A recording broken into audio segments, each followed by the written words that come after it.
Esferas da Vida. Apoio Cultural. Porta-Joia Lingerie. Sempre com o melhor atendimento e os melhores preços. Luz, câmera e ação. Cine Teatro Matão. Com cultura, a vida tem mais sentido. Tijuca Restaurante Bar. A esquina mais carioca de Araraquara. Solar Filmes. Películas para vidro. Clínica da Audição. Comprometimento na reabilitação auditiva. Sejam muito bem-vindos ao Esferas da Vida de hoje, que é dia de festa, de comemoração, de gratidão.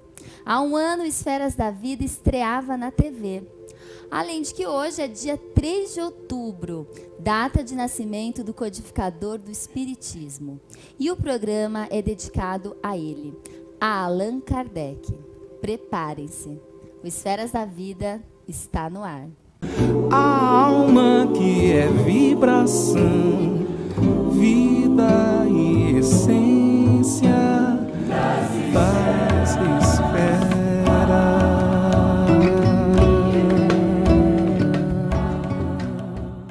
Transmitido pela TV Cultura Paulista, pela Rede Amigo Espírita e pela TV Mundo Maior, um olhar sobre a doutrina espírita está no ar. Perceberam o presente de aniversário do Esferas? Estamos sendo transmitidos pela TV Mundo Maior e pela Rede Amigo Espírita. Todo o nosso agradecimento, amor e reconhecimento por mais esses veículos de comunicação. Que Jesus esteja sempre conosco. E hoje é dia dele, Allan Kardec. E a pauta é a sua personalidade, sua nobreza de caráter, seus testemunhos que mostraram sua coragem, renúncia, dedicação nos primeiros anos do Espiritismo. E ninguém melhor do que a escritora Maroísa Baio, que acabou de lançar o livro Allan Kardec em Revista, que vai nos elucidar sobre esse assunto. Maroísa Baio, seja muitíssimo bem-vinda aqui no Esferas da Vida. É uma alegria tê-la conosco neste dia especial de comemoração de programa, de aniversário de Allan Kardec e também para falar dele, né? Por meio do livro que foi lançado recentemente, Allan Kardec em Revista. Já vou até mostrar aqui que é da editora, da Casa Editora Clarim. Estamos muito felizes.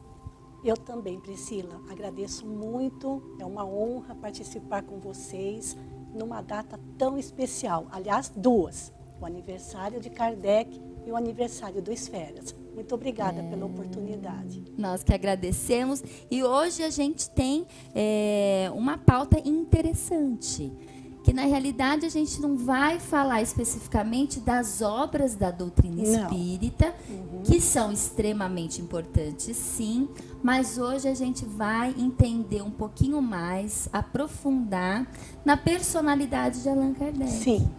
Que desde do lançamento do filme, a gente até recebeu aqui o Wagner de Assis para conversar um pouquinho, vem sendo... não especulado, mas a gente vem tendo essa curiosidade, essa necessidade de entender quem é essa pessoa, quem é esse homem, esse espírito, né, de fato muito elevado, que trouxe a doutrina espírita para o nosso planeta. Certamente. Eu costumo dizer, Priscila, que Allan Kardec ainda é o ilustre senhor desconhecido, até mesmo entre os espíritas. E o filme motivou uma certa curiosidade em torno dele como pessoa. E o livro foi lançado logo após o momento em que o filme saiu de cartaz. Então, acho que foi também providencial para que as pessoas pudessem conhecer um pouco mais a respeito dele como pessoa. Com certeza, não por acaso que aconteceu, né? Aconteceram os dois lançamentos bem próximos, sim, não é? Foi. E como que aconteceu para a senhora?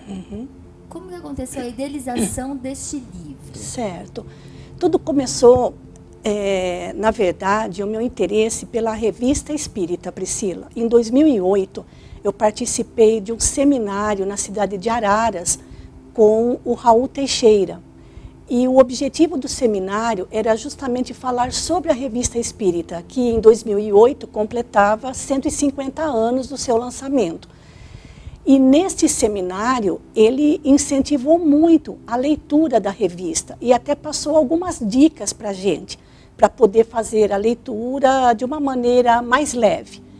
A partir de então, eu assumi um compromisso pessoal, sem nenhuma intenção, veja, 11 anos atrás, de publicar alguma coisa a respeito. E a minha grata surpresa foi que na Revista Espírita não apenas se conhece Espiritismo, mas é o único meio de se conhecer a pessoa Allan Kardec. Fosse através dos seus discursos que ele proferia na Sociedade Parisiense de Estudos Espíritas, ou os discursos que ele proferia nas viagens que ele fazia para outros grupos espíritas, através das respostas que ele dava por escrito, através da própria revista, aos ataques dirigidos aos espíritas, ao espiritismo e a ele mesmo, através da sua correspondência pessoal, o carinho que ele recebia dos seus correspondentes e através dos casos mediúnicos que chegavam até ele. Sempre muito ponderado, muito cortês, muito educado. E não é apenas uma situação em que isso aconteceu, são inúmeros os textos da Revista Espírita onde se destaca a sua personalidade.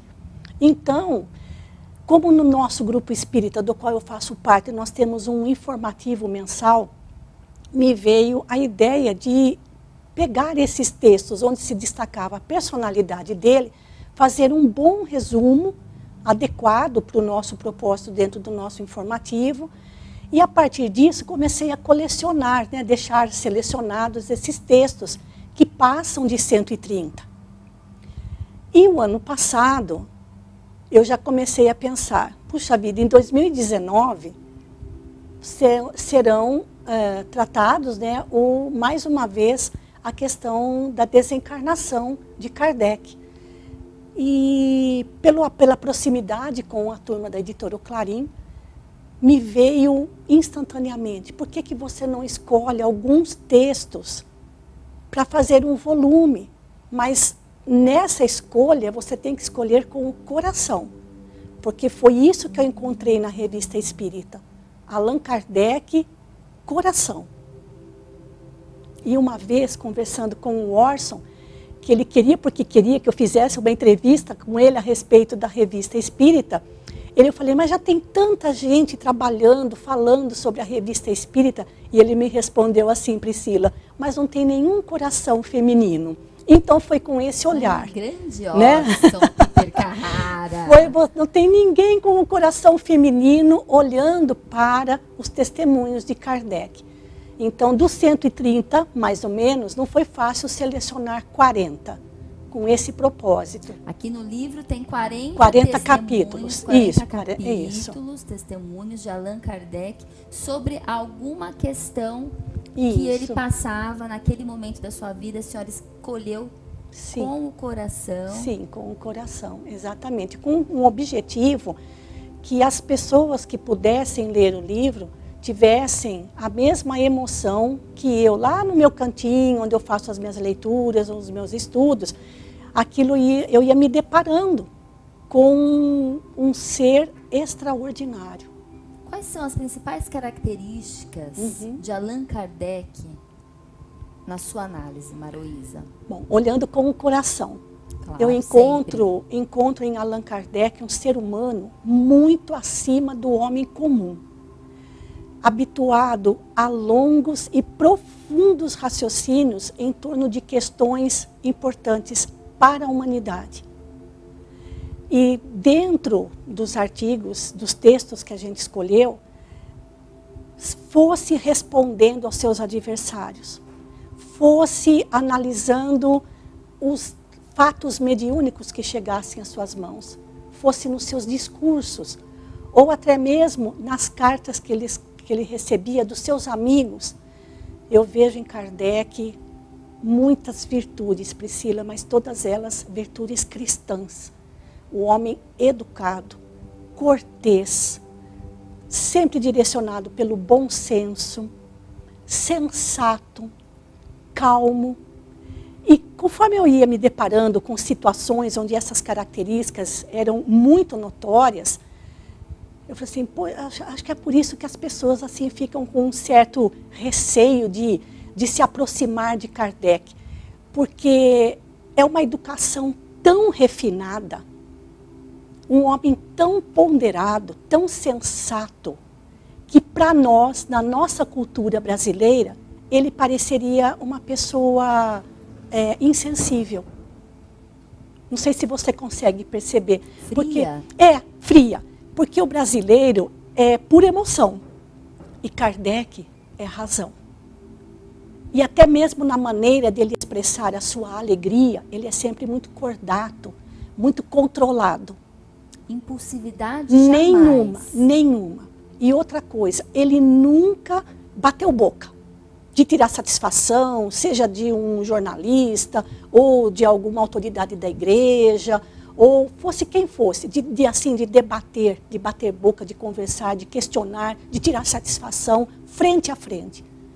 Todas as respostas aos seus adversários ele dava através da Revista Espírita, porque ele dizia, ele costumava frisar bastante isso, que tudo era oportunidade de aprendizado. E claro, como professor, como pedagogo, eu também percebo nele, através dos textos da Revista Espírita, a paciência que ele tinha para explicar.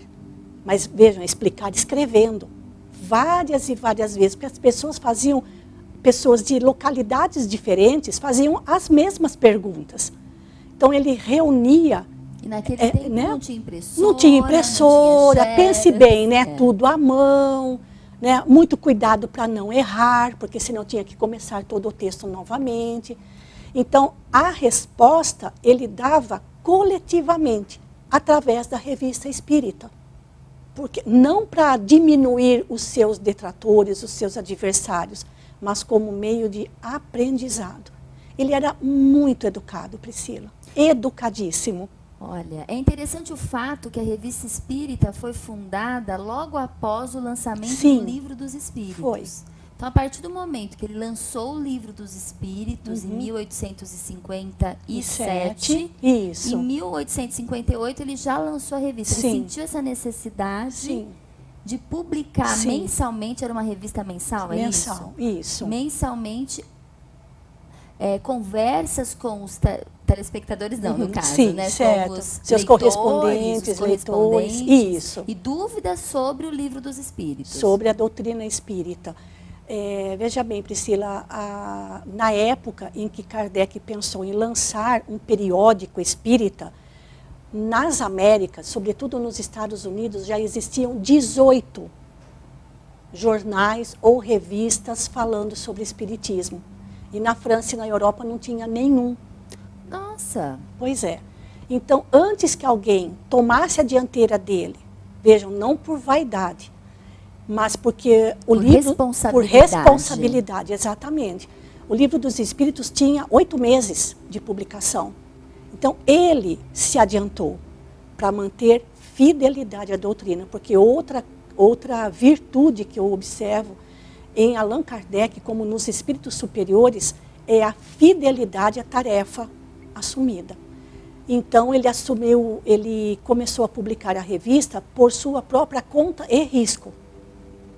Então, Kardec trabalhava muito, não apenas na elaboração dos seus livros, mas também na redação da doutrina espírita, porque hoje, com todo o amparo que a tecnologia dá para a gente, mesmo assim é trabalhoso. Você ir em busca de conteúdo, de material, escrever, elaborar, redigir, e outra, fazer com que tudo isso seja interessante para captar, né, para conquistar a atenção do leitor. E, além disso, as reuniões da Sociedade Parisiense de Estudos Espíritas, os atendimentos que ele fazia. Eram reuniões mediúnicas. As reuniões de estudo e mediúnicas na Sociedade Parisiense. Então, ele colocava bastante na Revista Espírita algumas questões que vinham, né, nessas reuniões mediúnicas. Tem até aquele livro também que eu li, de alguns espíritos, ele explica, né? Sim. Então, assim, ele realmente trabalhava muito. E a publicação, então, da revista espírita foi com essa questão, como você disse, a responsabilidade de que nenhum outro conteúdo que não fosse com a mesma fidelidade ao ensino dos espíritos passasse a circular no continente europeu. E aí são publicações mensais que nós encontramos hoje nas editoras, né, para aquisição em volumes. Então são 12 volumes e também hoje é possível fazer o download através da internet gratuitamente. De todas as revistas? De todos os volumes, isso. Que maravilha! A gente vai para um pequeno intervalo. Pois não. Estamos conversando aqui com Maroísa Baio, escritora do livro Allan Kardec em Revista. Chegou o momento Chico Xavier aqui no nosso programa. Em homenagem ao nosso 1 ano de Esferas da Vida, a gente vai reprisar, não, né? A gente vai passar novamente o primeiro momento Chico Xavier que foi veiculado no Esferas da Vida. Se eu fosse alguém, se eu tivesse influência, se eu pudesse realizar alguma coisa em benefício da comunidade, e se eu tivesse a menor autoridade para fazer isto, eu apenas repetiria para mim mesmo e para todos os nossos irmãos em humanidade, de todas as terras e de todos os idiomas, aquelas palavras de nosso Senhor Jesus Cristo. Amai-vos uns aos outros como eu vos amei. Porque amor com esquecimento de si mesmo. Porque amor nada pedindo para si. O amai-vos uns aos outros foi superado pelo amai-vos uns aos outros como eu vos amei. Amar alguém ou alguma causa sem pedir nada, sem esperar o pagamento nem mesmo da compreensão da inteligência do próximo, então trabalhar por uma humanidade mais feliz, por um mundo melhor, pela extinção das guerras e pelo incentivo do progresso em bases morais convenientes para que nós todos estejamos no melhor lugar possível, que possamos ocupar no campo da vida humana, servindo ao Pai, ao Criador, a nosso Senhor Jesus Cristo e a todos os princípios cristãos, ou mesmo aos princípios mais nobres de outras religiões, para que, com o respeito mútuo, possamos vencer todas as barreiras e amar como o amor deve ser consagrado entre nós. Isto é, amor sem recompensa, porque todo amor que é possessivo, infelizmente, ainda é um amor muito parente, de grande parentesco com o amor dos animais. Paz espera.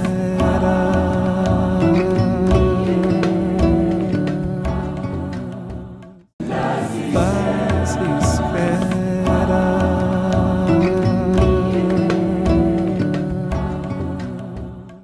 De volta ao Esferas da Vida, hoje a gente conversa com a escritora Maroísa Baio, que lançou recentemente o livro Allan Kardec em Revista. E a gente também, sempre no comecinho do nosso segundo bloco, a gente faz questão de falar da Revista Internacional de Espiritismo e também do jornal O Clarim, que são duas publicações da editora O Clarim, para você, para nós, que sempre queremos nos aprofundar nos ensinamentos da doutrina espírita.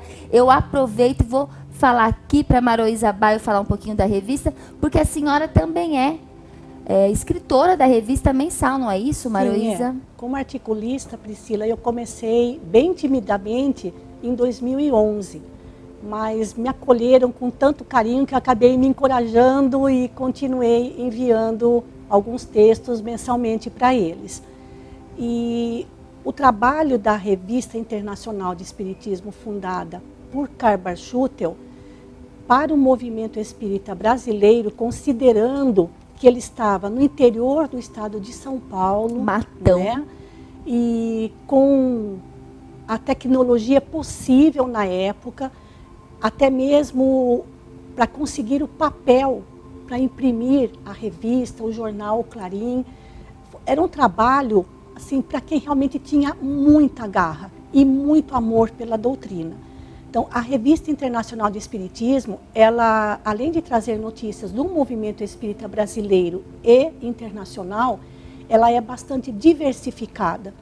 Todo mês vem uma entrevista com pessoas relacionadas à doutrina espírita e também a visão é importante porque assim, são visões diferentes, são pontos de vista diferentes de psicólogos, de juízes, de médicos, de professores. São pessoas com muito conhecimento, com conhecimento, muita propriedade para falar daquele sim, assunto e relacionar sempre com a visão espírita. Com certeza. Por isso são duas publicações muito sérias, que têm muita responsabilidade com o espiritismo. O trabalho deles é de muita responsabilidade. E nós espíritas também devemos prestigiar essas publicações. Exatamente. Tem o site para vocês aqui na telinha, tem o telefone da Revista Internacional, no caso da editora O Clarim. O livro também foi publicado pela editora O Clarim. Isso. Então a gente faz questão de sempre de apoiar a editora, que a gente sabe as dificuldades de manter, né, uma editora espírita. Uma editora comprometida com o hoje, espiritismo. Comprometida com o espiritismo. Realmente, realmente. E agora a gente vai para um vídeo de Haroldo Dutra Dias, que ele também vai falar um pouquinho de Allan Kardec. Allan Kardec com 52 anos de idade. 52 anos. Durante meio século, esse homem permaneceu anônimo. Ninguém conhecia. Era um professor. Trabalhava com educação. Essa preciosidade de espírito estava guardada. E recebe um convite, aparentemente bobo. Ir a um salão em Paris para ver mesas que giravam. Mas quando o codificador vê mesas girando, ativa recordações. Ativa uma programação espiritual que ele trazia. Ali era a primavera. Era o momento de desabrochar o codificador. Hippolyte tinha que diminuir, porque Kardec tinha que crescer. Era a mesma história de Saulo. Saulo tinha que diminuir para que Paulo crescesse.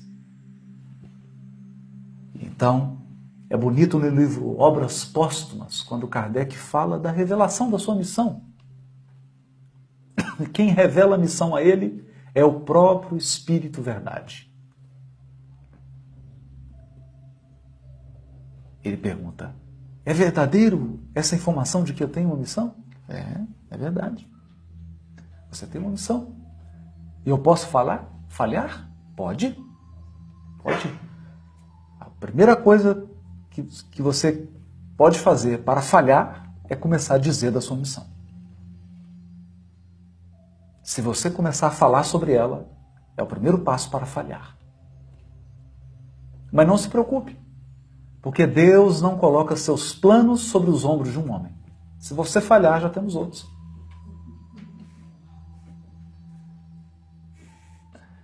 Então, uma fala firme, no sentido de que quem precisa do trabalho somos nós. Não é o trabalho. Não é o Criador.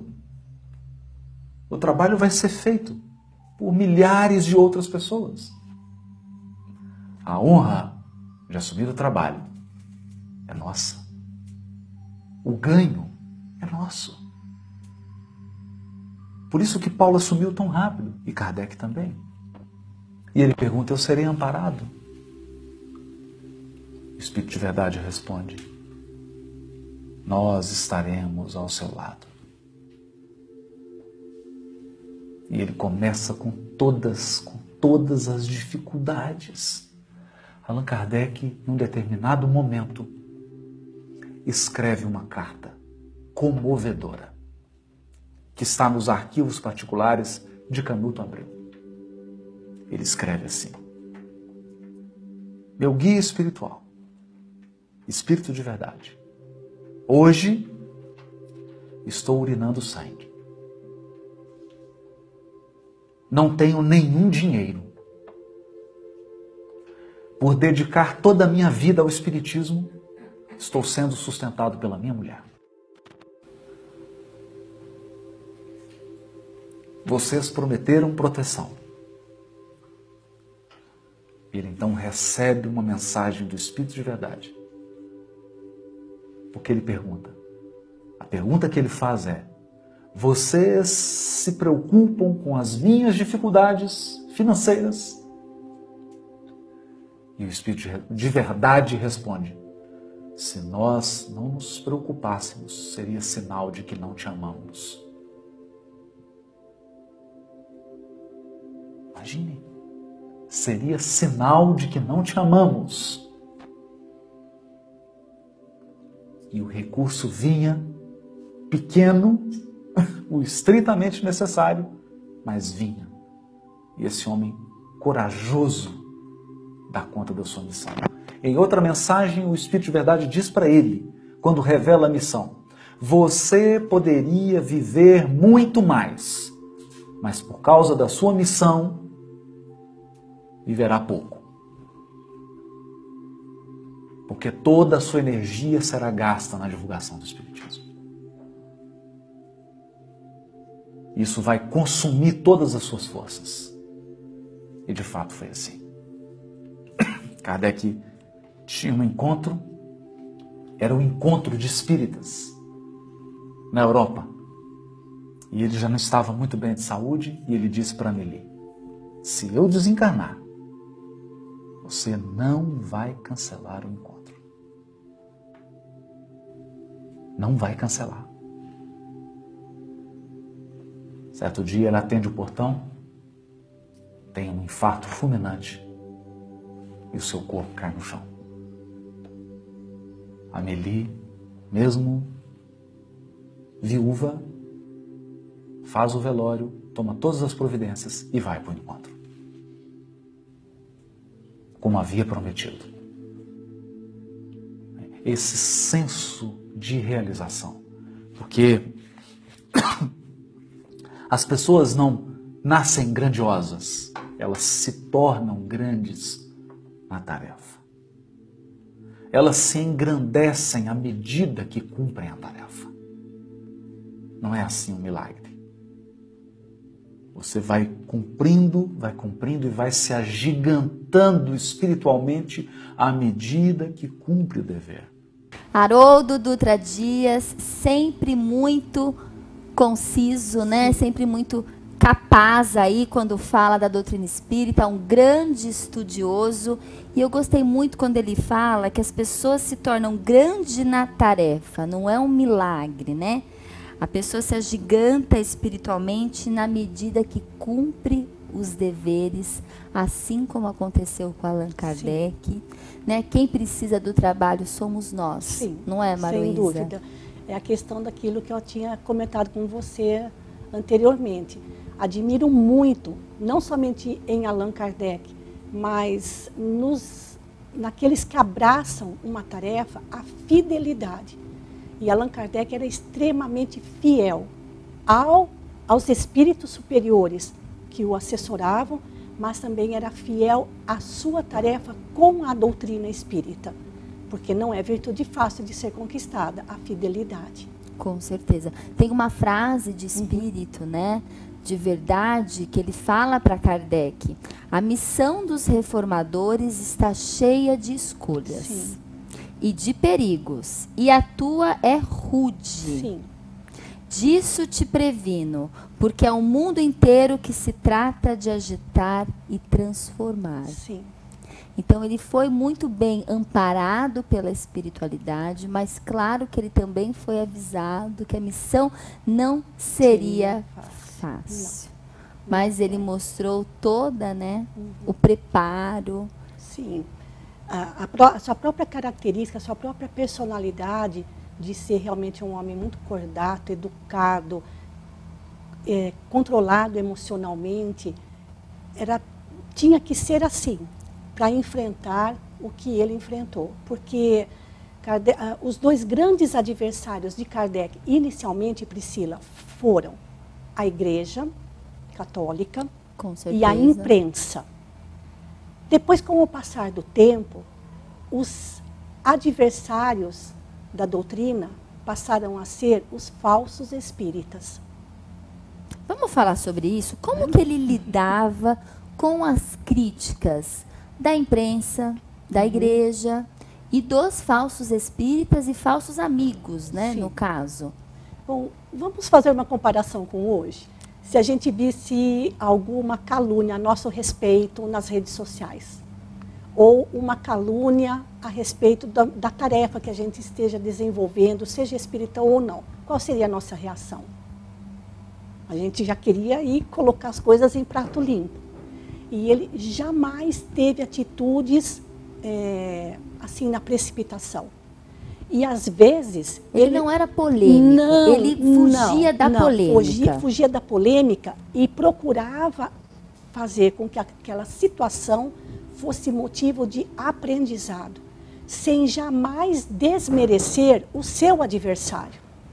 Eu acho isso fantástico, Priscila, você mostrar para o seu adversário que ele não está agindo corretamente sem humilhar. Kardec conseguia fazer isso. E ele aproveitava para ensinar. E às vezes ele não respondia assim instantaneamente. Recebeu uma crítica hoje, a semana que vem, na semana seguinte ou no dia seguinte, ele já estava lá escrevendo para responder ao seu adversário. Ele às vezes era assim nesse sentido, ele deixava passar um bom tempo.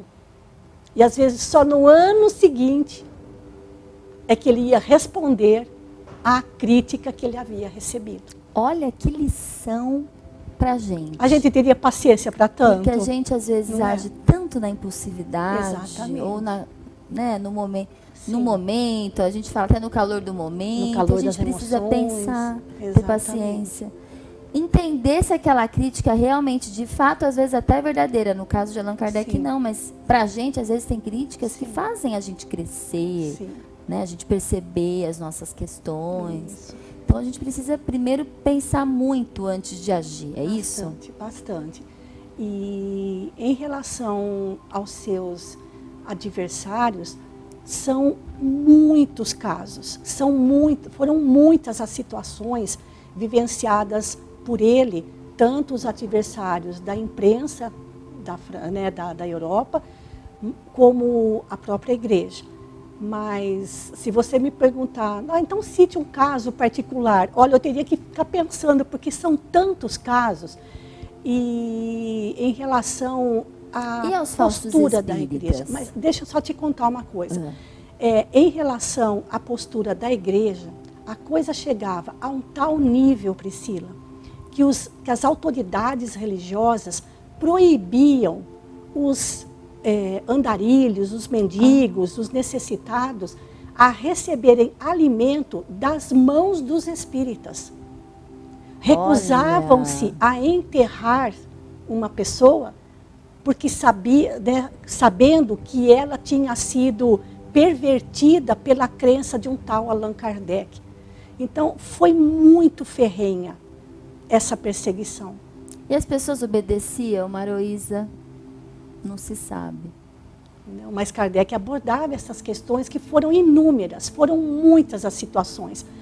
Para você ter uma ideia, até mesmo no catecismo, as autoridades religiosas ensinavam as crianças contra a doutrina espírita. Sim. Então, somente alguém mesmo com a envergadura moral de Kardec para receber essas acusações e não revidar, como nós faríamos. E uma frase de Kardec me marcou muito, quando ele diz: as pedras que me atiram, eu não as recolho e nem as devolvo. Olha. Isso é muito emocionante.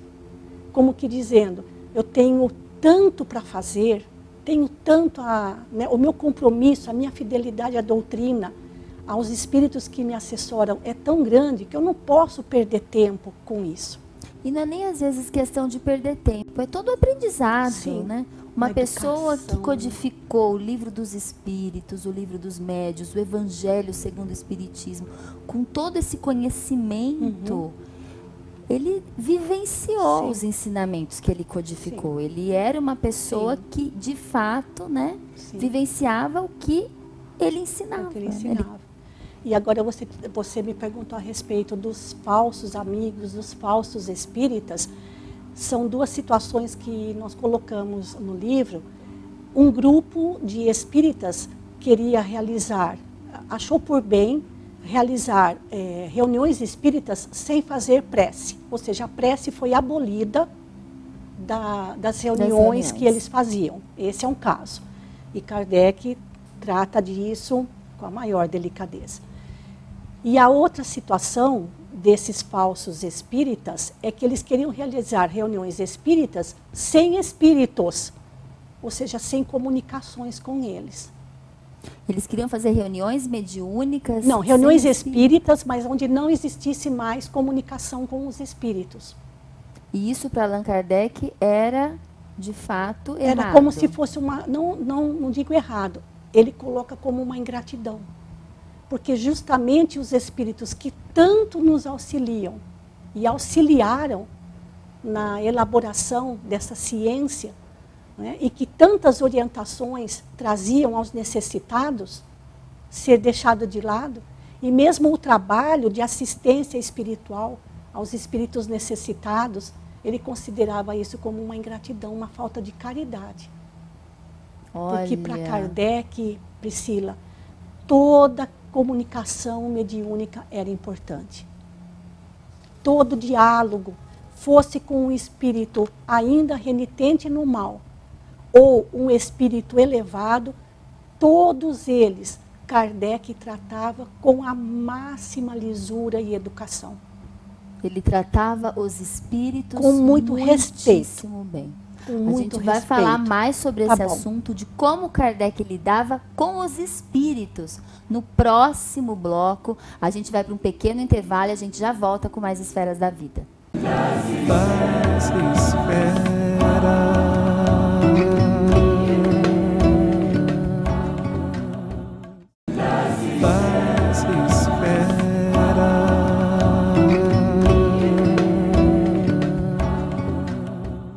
De volta ao Esferas da Vida, hoje eu entrevisto Maroísa Baio, que acabou de lançar o livro Allan Kardec em Revista, e eu fiquei impressionada porque eu não fiz até agora uma apresentação sua, Maroísa.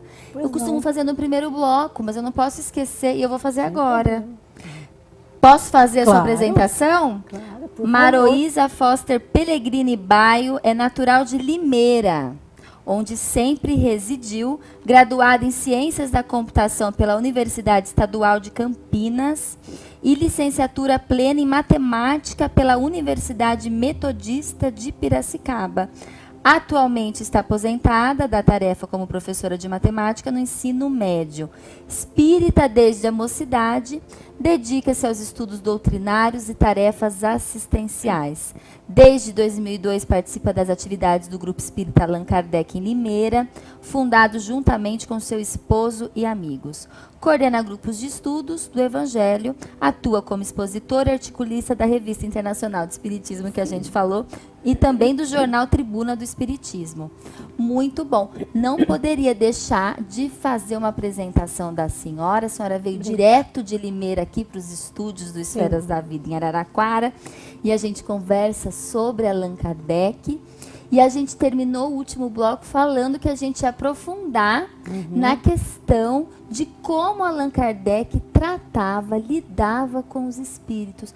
Isso é importante até para os espíritas que trabalham diretamente na reunião mediúnica.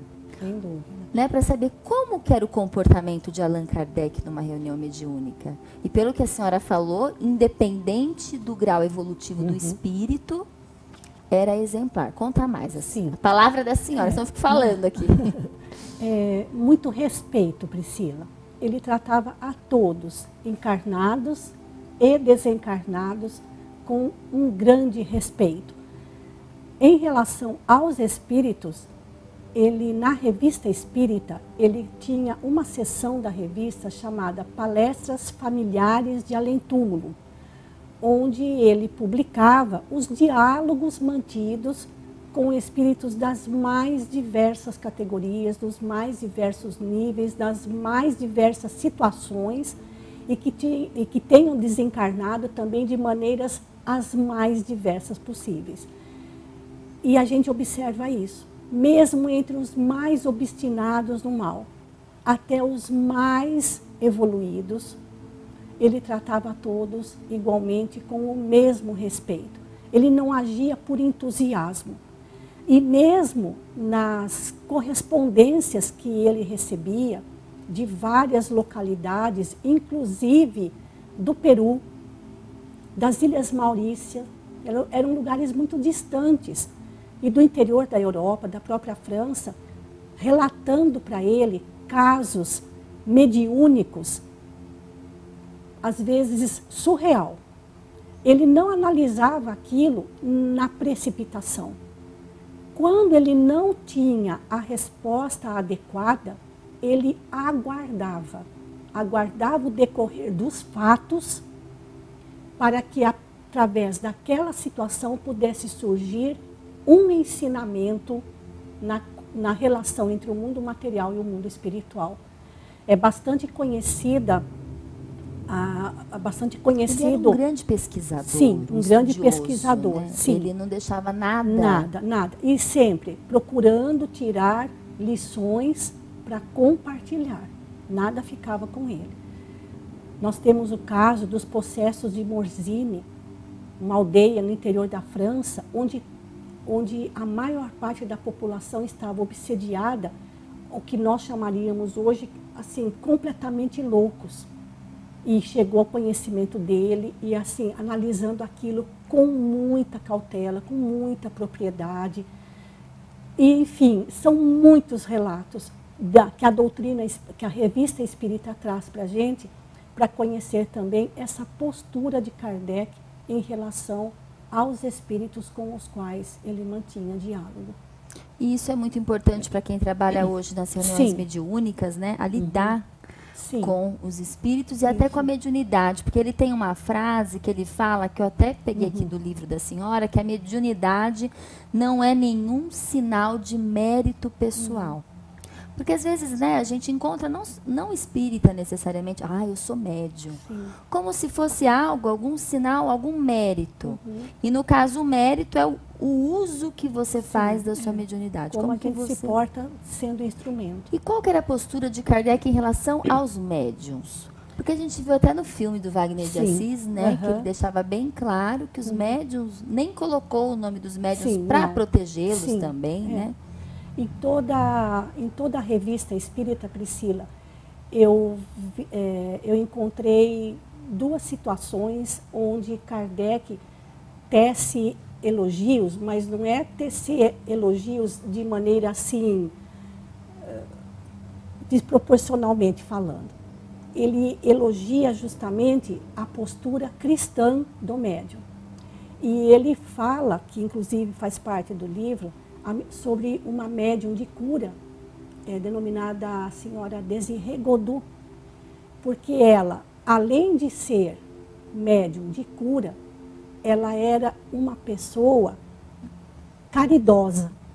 Então, ela, além de ajudar através da sua mediunidade, ela ajudava os doentes, fazendo curativos, aplicando medicação, até que realmente estivessem talvez não curados, mas restabelecidos. E chegou ao conhecimento de Kardec a mediunidade dessa moça. E ele ficou impressionado, não pelo fenômeno mediúnico, mas pela postura daquela jovem de 25 anos, olha que graça, em relação aos doentes que ela amparava através da sua mediunidade. E outro foi o conhecido médium voador, Daniel Douglas Home, como ele é conhecido, mas não no sentido também de defendê-lo ou de elogiá-lo para tentar defender, não, mostrando realmente a sua seriedade e o seu compromisso com os espíritos, não é? Então, é nesse sentido assim que a mediunidade para Kardec era realmente um instrumento, e um instrumento que deveria trabalhar bem afinado. E existia de fato algo na Revista Espírita que de alguma forma demonstrasse como era a relação dele com a mulher Amélie?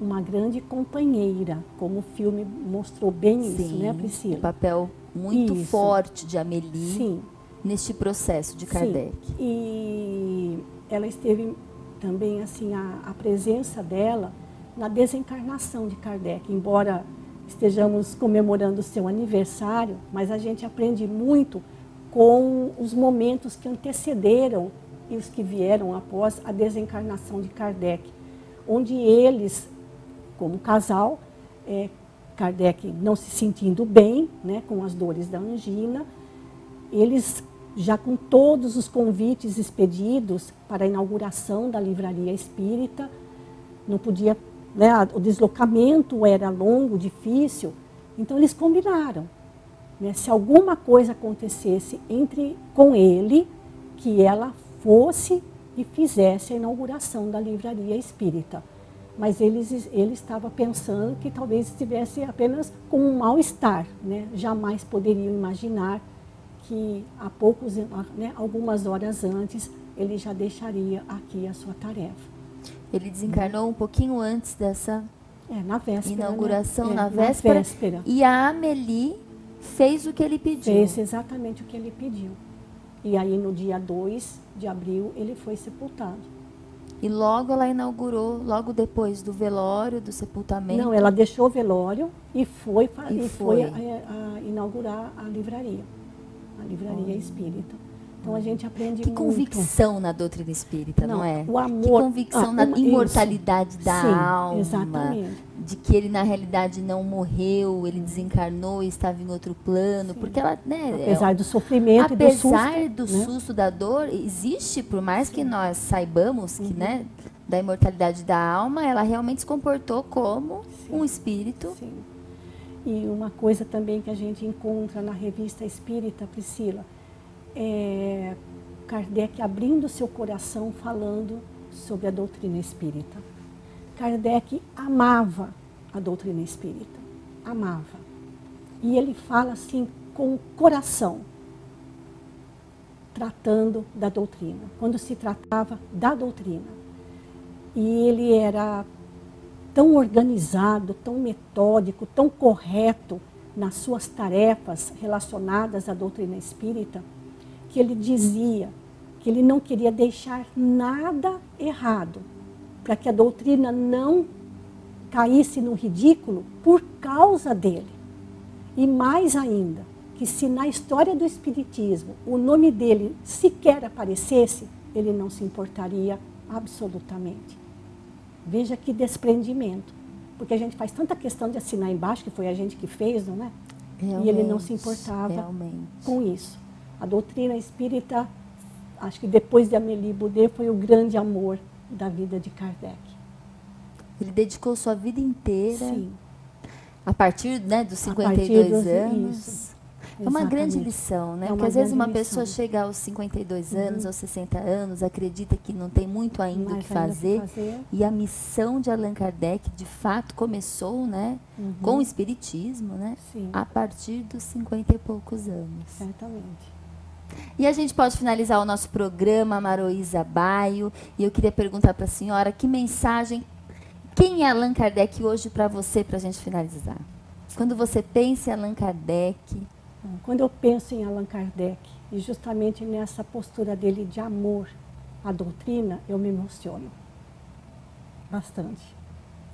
E uma frase dele, eu acho que cai bem para esse momento, finalizando o programa, onde ele diz que o objetivo do Espiritismo é transformar, para que sejam felizes aqueles que o conhecem, estudam e praticam. O Espiritismo torna felizes os que o conhecem, estudam e praticam. Só nesta frase, ele já deu o roteiro que nós devemos abraçar. Conhecer, estudar e praticar. Que assim seja sempre. Muito obrigada. Muitíssimo obrigada, Maroísa Baio. Foi uma honra recebê-la aqui neste dia especial para falar de Allan Kardec, codificador do Espiritismo. Não existiria Esferas da Vida se não fosse por Allan Kardec, porque aqui a gente estuda a doutrina espírita, né? Um programa dedicado à visão espírita dos assuntos e acontecimentos da atualidade. Então, muitíssimo obrigada. Eu que agradeço mais uma vez. Pela disponibilidade de vir até aqui, né? Parabéns pelo seu trabalho. Eu que agradeço toda a equipe. dedicação. Muito obrigado. Esferas da Vida fica por aqui. A gente se encontra todas as quintas-feiras, às 10h15 da noite, na TV Mundo Maior, na TV Cultura Paulista e na Rede Amigo Espírita. Muitíssimo obrigada. Até a semana que vem. Um super beijo para vocês e uma ótima noite.